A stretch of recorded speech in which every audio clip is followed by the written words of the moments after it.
All right, this is going over chapter 8, program number 1 about the car class and the directions. I got them up here, but basically there's only two things we got to track here. You got to track, I think it even says it in here, track how much gas they have and then their MPG, their miles per gallon for their car, right? And the initial fuel level is 0 and the MPG is specified in the constructor. So we've got two instance variables for gallons and MPG, and then our constructor, we pass in the MPG, right, and set it, and then gallons set to be 0.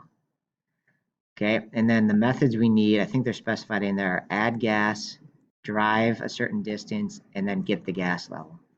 Okay, and I think all of these are going to alter like the gallons of gas. So our MPG is always going to pretty much stay the same. I don't think we change that, but the amount of fuel in our tank is going to change depending on like how much gas has been added, how far we drive, and then this would just return the current gas level.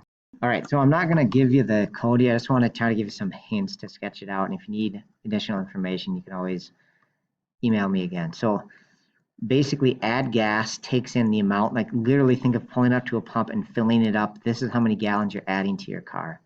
Okay, so all you need to do here is make it change these instance variables here. In fact, you only have to change one of them. Okay, drive is a little more complex because we're not tracking how many miles we drive. We just want to keep track of the gallons.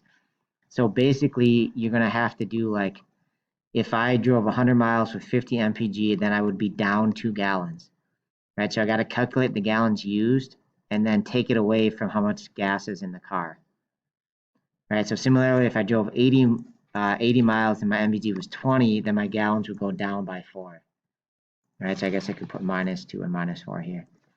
Okay, so you got to calculate the gallons and then subtract it from the current gas. All right, and then get gas level just returns how many gallons are in the car. So not much here, just got a return type of double, but it's pretty basic. It should be just one line of code there. All right, those are your hints. Let me know if you need anything else.